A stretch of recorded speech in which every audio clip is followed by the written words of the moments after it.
Good morning, good afternoon, good evening, wherever you are. I'm your host, FD for Sage5.tv, and welcome to one of our favorite weekly segments, which is Week in Focus. And this week, we are focusing on Monero and its XMR token or coin. Now, imagine injecting a cocktail of cloak and dagger, cypherpunk, DNA straight into your wallet, transactions whispering through the blockchain and leaving no breadcrumbs. That's Monero. What we want to do in this video is to slice deep into this financial phantom's anatomy. But before we do that, please note that I am not a financial advisor. If you do require financial advice, please approach someone who's trained to give you financial advice. The information contained in this video is just for educational as well as entertainment purposes. It's not meant for UK audiences as well, and this is by no means me recommending you guys to jump into Monero. These are just my own opinions, and no, currently I do not hold the XMR token, but Monero is fascinating. Let's look at what Monero is. Monero isn't just another cryptocurrency. It's the blockchain equivalent of invisibility, crafted back in 2014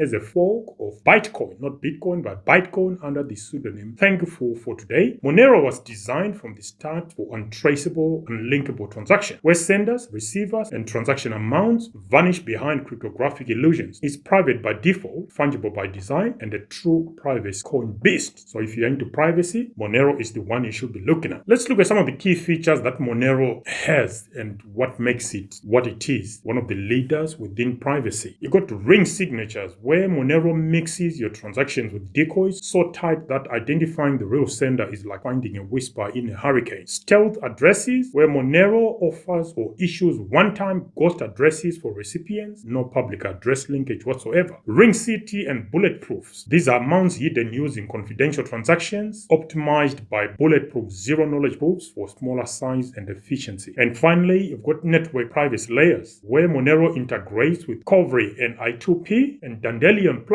IP, hiding mechanisms to mask origins. All features are mandatory, ensuring every Monero transaction is logged, sealed, delivered, and invisible. So this is one blockchain and one cryptocurrency that is designed for purpose right from the beginning. Moving on to the value propositions for Monero. Monero delivers true financial privacy. No addresses, no linkages, no amounts, all obscured by default. This provides unrivaled fungibility, where coins are all equal and untainted, and privacy resilience even in a world hungry for surveillance. With projects like full chain membership proofs, acronymed FCMP, increasing ring sizes to over 100 million, Monero remains technically unbeatable in privacy. So if Bitcoin is a glass house, Monero is just a fortress. That says a lot about Monero. Use cases and applications for Monero. You got financial privacy reclaimers, where activists, journalists, whistleblowers, or users are protected, especially where censorship reigns. Next, Monero dominates in illicit arenas, used in 44% of ransomware since 2018 and continues growing. I don't know if that is an endearing use case, but it's there as a use case. P2P remittances made possible in restrictive areas. So demand surges in Latin America, Africa, and Asia for pseudo-anonymous transfers make this an attractive proposition and a viable real-world use case. So Monero sits at the crossroads of privacy and controversy, which is also, if you want to apply a metaphor, it's a double-edged sword. Looking at regulations and censorship where things are at the moment, as of 2025, 97 countries have updated their laws to cap privacy coins. So Monero saw approximately 73 exchanges delisting it. The EU plans to ban anonymous wallets by 2027. Next, you got what's known as RegTech friction, where the FATF travel rule compliance is nearly impossible without undermining Monero's essence. Monero developers refuse optional traceability or audit keys, reinforcing defiance toward opt-in privacy or compromise. So you got a team that is not going to sing to the authorities, that is making everything available to the authority to do what they feel like. They are still trying to protect their users, which is one of their appeal. Honestly, if you ask me, I think it's actually appealing that Monero are standing their ground and there's nothing anyone else can do about it. And with Monero, it's privacy purism versus regulatory pragmatism, and Monero chooses the clock, which I think is what they should be doing. So my final thoughts, guys, is that if Monero were wine, if you're into wine that is, it will be the illicit vintage, rare, intoxicating, and unforgettable. No public ledger can track it, no authority can trace it. The closer you look, the less you see. In an increasingly surveilled world, Monero offers financial invisibility as a sacred right. Whether you are protecting dissenting speech, shielding medical expenses, or sidestepping oppressive surveillance, Monero is ultimate refuge. If you think this is good for you and you've been won over by our take on Monero, now it's time time to take a sip of Monero. Let its purity flood your bloodstream. Its cryptography powers through your veins. It's not just crypto, it's permissionless privacy. Distilled into digital form, Monero doesn't just transact, it transcends. How is that for philosophy on Monero? Until the next one, guys, FD for Sage5.tv signing out for now. Bye.